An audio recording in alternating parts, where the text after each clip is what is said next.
September 1944. Somewhere in northwest Europe, behind a set of closed doors, the war pauses just for a moment. Outside, engines idle. Couriers move between headquarters. Maps are rolled and unrolled, their creases deepening with every passing day of combat. The guns have not fallen silent, but inside this room, sound is measured. Voices are low.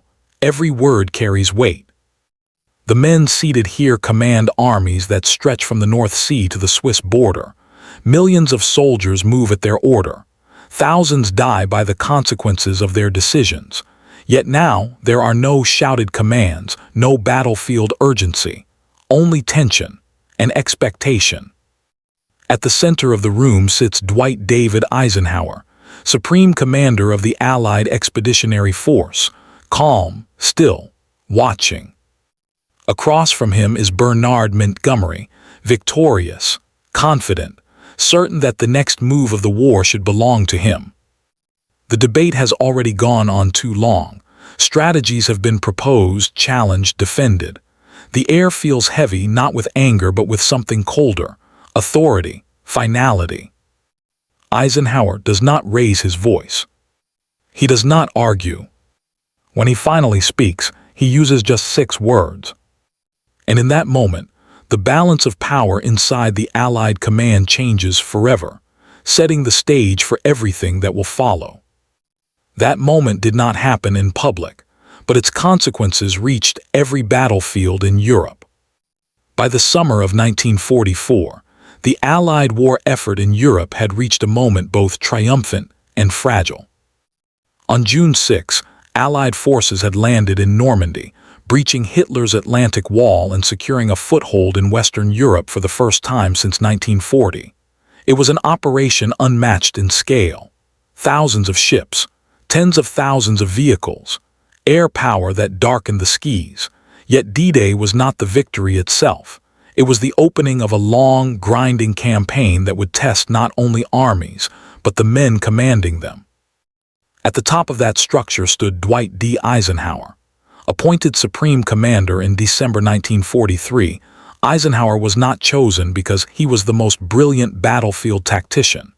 He was chosen because he could manage egos, balance political realities, and hold together a coalition of nations that often disagreed on nearly everything. Americans, British, Canadians, Free French, each brought their own priorities, their own pressures from home. Among them, Bernard Montgomery stood apart. Montgomery had earned his reputation the hard way. In North Africa, he had broken Rommel's momentum at El Alamein. He believed in careful preparation, overwhelming force, and limited objectives. His victories made him a hero in Britain. His confidence made him difficult in coalition command. Montgomery did not merely advocate his plans, he believed in them absolutely. From the start of the Normandy campaign, Montgomery commanded all Allied ground forces. In theory, this made him Eisenhower's subordinate. In practice, it made him a rival with enormous influence. Montgomery viewed himself as the architect of victory on land, while Eisenhower saw himself as the coordinator of a much larger machine. The tension between them was not personal hostility. It was something more dangerous. A clash of philosophies. Montgomery favored a single, decisive thrust into Germany, concentrated under his command. Eisenhower favored a broad front advance, keeping pressure across the entire Western Front and denying the Germans the ability to regroup. In the early weeks after D-Day, the slow, brutal fighting in the Normandy hedgerows masked this disagreement. Progress was measured in yards. Losses were heavy. No one could claim clear vindication yet. But once the breakout came, the argument could no longer be contained. Because victory, when it arrives, forces leaders to decide who will control it and how far they are willing to yield. By August 1944, the battlefield had changed faster than anyone had predicted. Operation Cobra shattered the German lines in Normandy. American armored columns surged eastward, breaking into open country. Paris was liberated on August 25. German forces retreated in disorder across France and Belgium. abandoning equipment, fuel, and men. For the first time since 1940, it appeared that the war in Western Europe might be won in a single, sweeping motion. But speed created its own crisis. The Allied advance was outrunning its supply lines. Fuel shortages became critical. Ammunition had to be rationed. Ports capable of handling the massive flow of supplies, Antwerp, Rotterdam, remained unusable or contested. Every gallon of gasoline sent to one army was a gallon denied to another. This scarcity forced Eisenhower to choose. Montgomery saw the moment as his opportunity. He argued that the Allies should concentrate resources on a single northern thrust under his command, driving through the Netherlands, crossing the Rhine, and striking directly into Germany's industrial heartland. To Montgomery, dispersion meant delay. A bold stroke, he believed, could end the war before winter. Eisenhower disagreed. He had learned hard lessons in coalition warfare. A narrow advance risked catastrophic failure if it stalled. It would leave other Allied armies undersupplied and exposed. Politically, it would elevate one commander and one nation above all others at a moment when unity was essential. The dispute sharpened in September with the launch of Operation Market Garden. Montgomery's plan combined airborne landings with a rapid armored advance. It was ambitious, it was daring, and it depended on everything going right. It did not. Allied airborne forces were scattered. Intelligence underestimated German strength near Arnhem. The advance stalled short of its objective. Market Garden became a costly failure, one that did not break the Rhine and did not end the war. Yet even after the operation faltered, Montgomery pressed his case. He argued that the failure was one of execution, not concept, that given proper priority, the strategy would still succeed. Eisenhower now faced a deeper problem than logistics or tactics. He faced the question of authority. Who decided the direction of the war? And how firmly could that decision be enforced, without shattering the fragile alliance that made victory possible? That question would soon be answered, not on a battlefield, but in a room where words mattered more than firepower. The first angle of this moment is leadership, specifically, the kind that does not announce itself. Dwight Eisenhower rarely imposed authority through confrontation. He listened. He absorbed.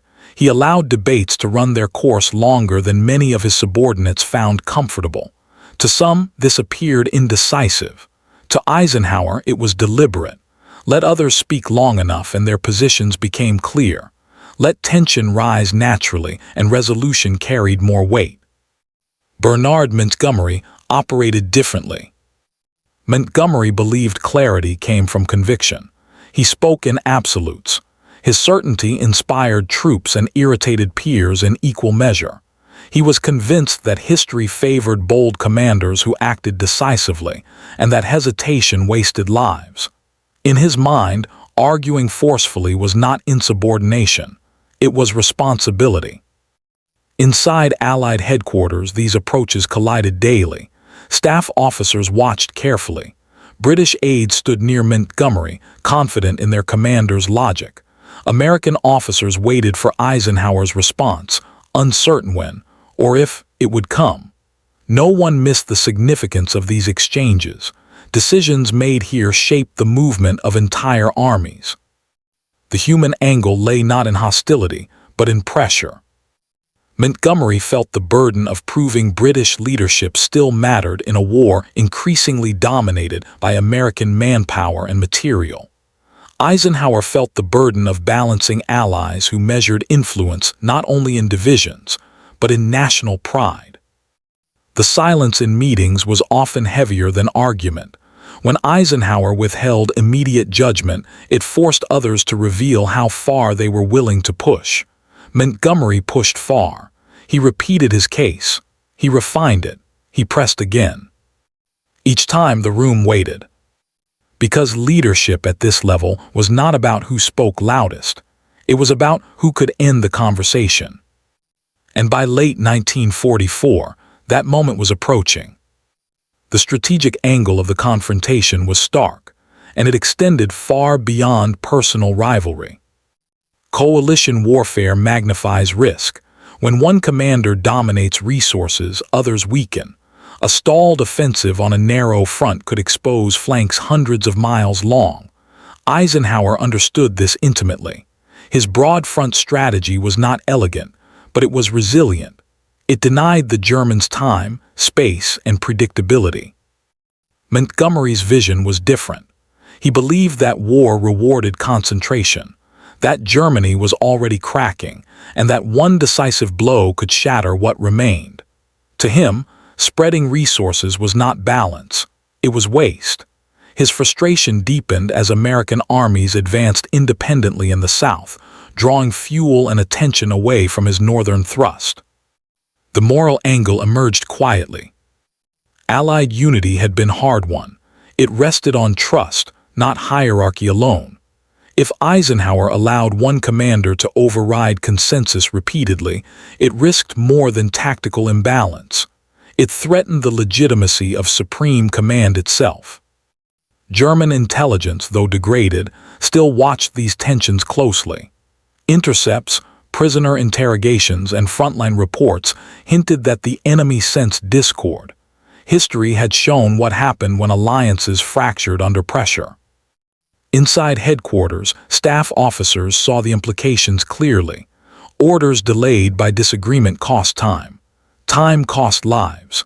A lack of final authority created ambiguity, and ambiguity on a battlefield was lethal.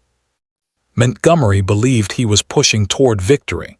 Eisenhower believed he was preventing collapse. Both men were right in parts, but command does not allow for partial truths. At some point, uncertainty must end. By late autumn 1944, Eisenhower understood that persuasion had reached its limit.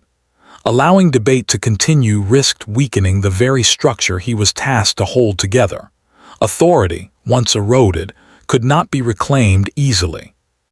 The next step would not be dramatic, it would not be shouted, it would not be public. But it would be decisive. Because when the moment came, Eisenhower would not argue strategy. He would assert command. And in doing so, bring the long tension between them to its turning point. The meeting did not look historic from the outside. There were no flags arranged for ceremony, no press, no prepared statements, just maps, folders, and the low hum of a headquarters that never truly slept. It was late 1944. The weather was turning.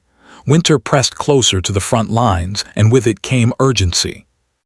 Eisenhower entered the room, already knowing what would be said. Montgomery had prepared his case carefully. Again, he laid out the situation in the North, the necessity of priority, the logic of focus. He spoke with the confidence of a commander who believed the course of the war rested on his proposal. To those listening, his argument was familiar, but no less forceful. He was not defiant, he was persistent. Around the table, senior officers watched Eisenhower closely. They had seen this pattern before. Montgomery would speak at length. Others would add supporting details or cautious reservations. And Eisenhower would listen, his expression controlled, his posture relaxed, allowing the conversation to run. This time it was different. Eisenhower did not interrupt. He did not challenge details. He did not offer an alternative plan. As Montgomery spoke, Eisenhower's focus remained fixed not on the maps but on the larger implications. Command lines, precedent, authority. The discussion reached its natural end. Montgomery finished his final point and waited. Silence followed. Not the awkward kind, the deliberate kind. Eisenhower looked around the room once. He understood what everyone there already sensed. This was no longer about fuel allocations or axes of advance. It was about who held the final word when agreement failed. When Eisenhower spoke, it was not to persuade. It was to conclude. His voice was even, measured, almost conversational, no emphasis, no visible frustration. Just a sentence. 6 words. And in that instant the room changed. Because everyone present understood what those words meant and what they ended. Eisenhower's words were simple, administrative, almost understated. They did not attack Montgomery's character. They did not critique his strategy. They did not invite further discussion. They closed it. Accounts from staff officers and later memoirs differ slightly in phrasing, but the meaning was unmistakable. Eisenhower made it clear that operational decisions would proceed under his authority, according to the agreed Allied framework, not personal conviction, not national preference, and not pressure applied through persistence. It was not a rebuke delivered in anger. It was command, exercised without drama. The effect was immediate. Montgomery did not argue. He did not challenge the ruling. In a coalition war, defiance at that level would have carried consequences far beyond reputation. He understood what had just happened. Eisenhower had not rejected him as a commander, but he had drawn a line that could not be crossed again. Around the table, no one spoke. Senior officers recognized the moment for what it was, the quiet restoration of supreme command, not through force but through finality. Eisenhower had allowed debate for months. Now he ended it in seconds. From that point forward, the tone of Allied command shifted. Montgomery would continue to command effectively in the field, but his ability to dictate overall strategy was gone. Requests would be made through formal channels. Decisions would come from the top clearly and without ambiguity. Eisenhower did not repeat the words. He did not elaborate. He moved the meeting forward, calmly transitioning to the next agenda item. To an outsider, it might have seemed unremarkable. But to those in the room, it was unmistakable. The struggle over authority had ended. And the war, unimpressed by egos, unmoved by pride, continued on its brutal course, now guided by a single, uncontested command structure as winter closed in. That decision would shape everything that followed. From the Ardennes to the Rhine. From crisis to recovery. From uncertainty to resolve. The consequences would not appear immediately, but they would be felt everywhere. The effects of Eisenhower's decision did not announce themselves with sudden victories or dramatic reversals. Instead, they appeared gradually, through order, clarity, and restraint. By late November 1944, Allied operations along the Western Front settled into a more disciplined rhythm. Resource allocation followed centralized priorities. Operational planning reflected Eisenhower's broad front doctrine without exception. Command disagreements did not disappear, but they no longer stalled decisions. Montgomery remained an effective field commander. His forces held the northern sector, guarding critical approaches through the Netherlands and Belgium, but his role had changed. He no longer shaped Allied strategy through insistence. He executed it through discipline. This distinction mattered. When German forces launched their surprise counteroffensive in the Ardennes in December 1944, the Allied command structure held. The Battle of the Bulge tested everything Eisenhower had sought to protect: unity, clarity, and authority under pressure. Armies were thrown back. Communications broke down, whether grounded aircraft. But command did not fracture. Eisenhower made swift decisions, redeploying forces, shifting command boundaries, granting Montgomery temporary authority over Northern American units for operational necessity, not political compromise. That authority was clearly defined, limited, and reversible. There was no confusion over who commanded the theater. Montgomery, for his part, complied. He took control of the northern shoulder of the Bulge and stabilized it. His methodical approach proved effective in defensive operations, but when the crisis passed, authority reverted smoothly. There were no disputes, no public challenges. The lesson was unmistakable. Because Eisenhower had asserted command earlier, quietly, decisively, the alliance survived its greatest test. Had that authority remained ambiguous, the chaos of the Ardennes might have turned disagreement into disaster. Behind the front lines, staff officers later reflected on the difference. Orders moved faster, decisions carried weight. The chain of command no longer bent under personality. The war was still brutal, losses mounted, progress slowed. But the structure held. And in coalition warfare, structure often decides survival. Those 6 words, spoken months earlier, had done their work. Their impact, however, would extend far beyond the winter of 1944, reshaping how both men would be remembered once the guns finally fell silent. The long-term consequences of that moment in late 1944 reached beyond a single meeting or campaign. Eisenhower's quiet assertion of authority had ripple effects that influenced the remainder of the war in Europe.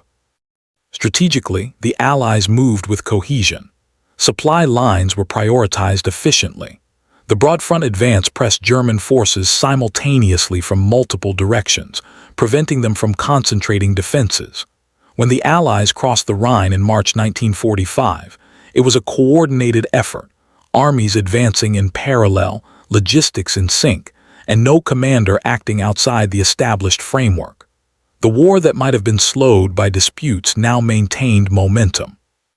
Montgomery's career, while not derailed, was recalibrated. He continued to command effectively in his sector, achieving notable successes in clearing the Scheldt estuary and advancing into northern Germany. Yet historians note a subtle shift in his demeanor after the meeting. He became more methodical, more conscious of coalition sensitivities. Memoirs suggest he privately recognized the limits of his influence, and this tempered his later ambitions. For Eisenhower, the event reinforced his reputation as a leader who could wield power without spectacle. His authority was respected because it was exercised with fairness and decisiveness, not anger or ego. Staff officers came to understand that debates had boundaries, and that supreme command, once established, would not be undermined by personal ambition. Beyond immediate operations, the incident served as a case study in coalition leadership. Allied unity had been fragile. Political pressures from London and Washington could have amplified minor disagreements into strategic disasters. Eisenhower's intervention prevented this. By enforcing a clear chain of command, he preserved not only operational effectiveness, but also diplomatic trust among the Allies, a factor as critical to victory as any battle on the front lines.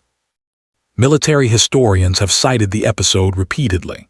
It demonstrates how wars are often shaped not solely by weapons or tactics, but by leadership, authority, and the moments when one person must assert final responsibility.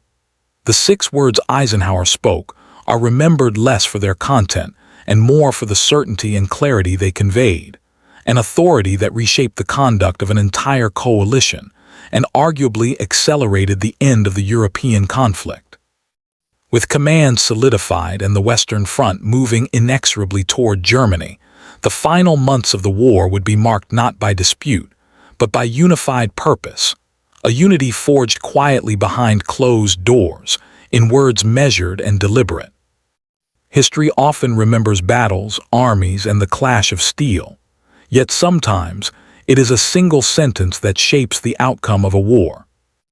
Eisenhower's 6 words were not heroic in the conventional sense. They carried no gunfire, no daring maneuver, no celebrated charge across open ground. They were instead a quiet exercise of responsibility, the assertion of authority when ambiguity could have cost thousands of lives and jeopardized the entire Allied effort. In that room in 1944, Eisenhower demonstrated a principle central to leadership. Power is most effective when wielded with precision, restraint, and clarity. He reminded all present that victory depends not only on courage or strategy, but on the ability to maintain unity, trust, and purpose among those who must act together. Montgomery, the brilliant field commander, would continue to influence operations, but he understood the limits of ambition within a coalition. The Allies, meanwhile, moved with greater cohesion, logistics flowed more predictably, and the combined forces advanced steadily toward Germany. Every victory and every setback that followed carried the imprint of that quiet moment of command. For modern observers, the lesson is timeless. In war, as in life, decisive action often does not roar. It is measured, deliberate, and grounded in understanding the stakes. One sentence can silence debate, restore order, and ensure that collective effort is directed toward a shared goal. The war eventually ended, but the principle endures. Leadership is not always about being the loudest voice in the room. Sometimes, it is about knowing when and how to speak, and trusting that clarity alone can shape the course of history. And in that small, quiet room in Northwest Europe, a few words changed the trajectory of a continent.